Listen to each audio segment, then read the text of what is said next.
Hello, how's nights? Ms. Wiehl here, science co-teacher and STEM teacher, to talk to you a little bit today about something interesting that you could be doing at home in order to teach yourself a little bit about science and engineering, and that is gardening.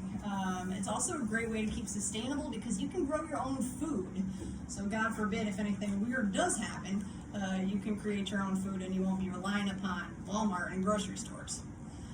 So here in Florida, we live in a really great environment in order to grow things. As a matter of fact, we live in a pretty tropical, nice hot climate.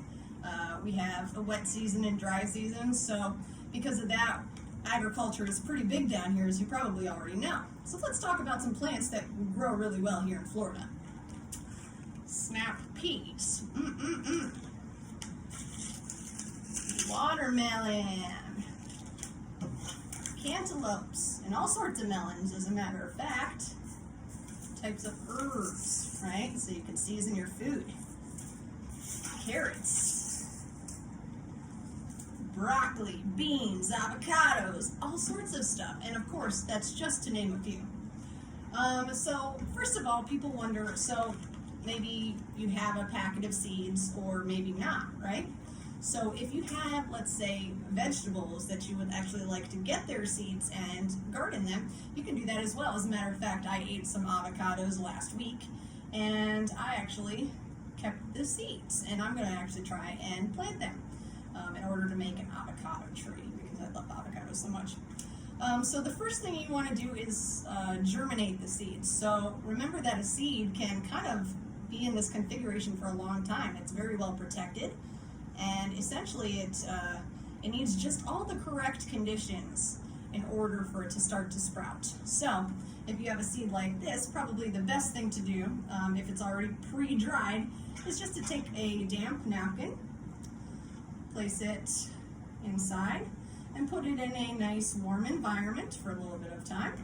And soon you'll start to see it sprout. And then once it starts to sprout, then you can actually plant it. Interestingly, you'll have to look up whatever sort of plant you try to plant, because lots of plants germinate in a lot of different ways. And for example, if I wanted to take an avocado seed, I might need to let it dry out for a while in order for it to actually have the perfect conditions to germinate. So what I did here, I made myself a little cup by just cutting a kind of a plastic cup in pieces.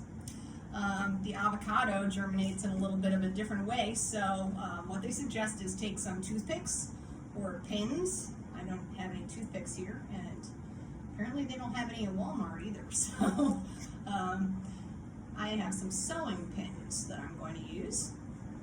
So you take 3 or 4 of these sewing pins, poke them nicely into your seed, right about the same area, and you'll notice with these seeds that there's kind of like a top part and a bottom part. The bottom part has a little nubbin in there, and that's the part that you're going to put face down. So I'm going to take this now, my little weird concoction, put it in here, and fill it up with water just until it starts to cover the seed. There you go. Maybe a little bit more. Like that. Looking good. All right.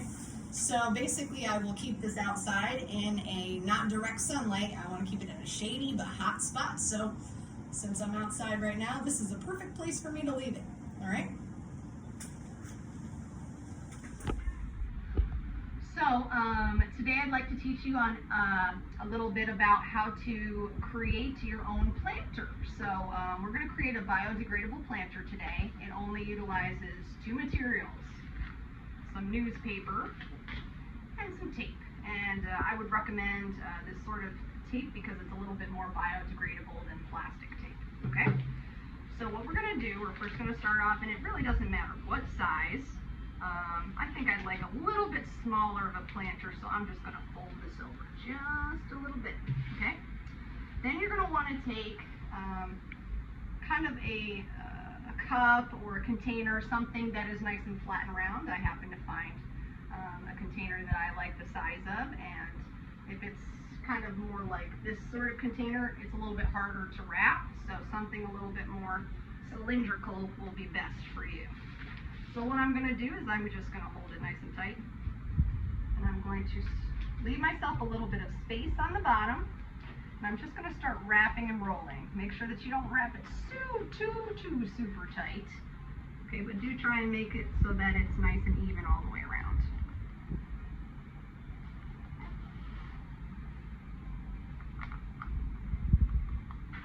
All right, getting to the end. Good. All right, from there what I'm going to do is I'm actually going to fold over the bottom edge, nice and neatly, one at a time, almost like I'm wrapping a Christmas present. Right?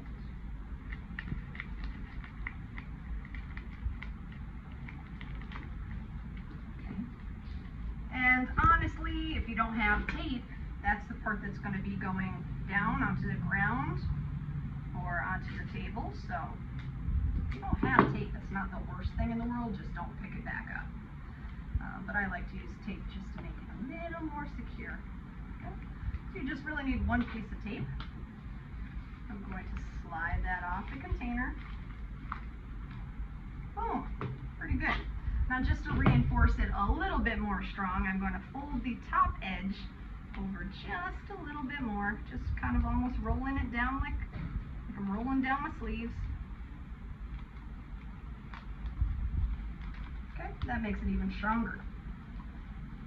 Now what you can do with this then is you can fill it up with soil, okay?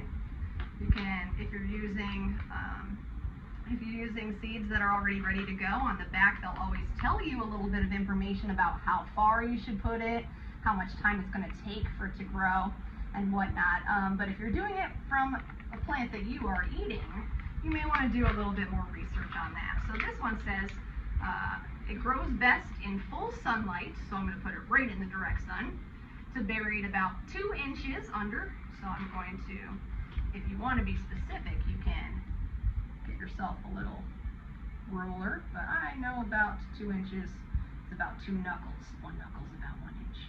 So 2 knuckles down, and I'm going to place my pea plant in there, cover it on up again, press it on down, give it a little bit of love, and of course a little bit of water. Don't really need too much, but then we place it out in the sun. Let's go. Full sunlight right here. It's probably not the best to be leaning up right there, but it'll work for now.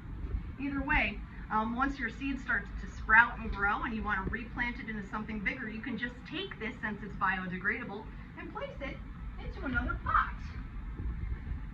And it will eventually, over the time, decompose, actually provide nutrients for the plant, and hopefully you can grow some really cool stuff. So, I challenge you this week to maybe try planting something or learn about germination in some way, shape, or form. If you do, please feel free to reach out to me and tell me what you're growing. All right, Haas Knights, have a great week. See you later.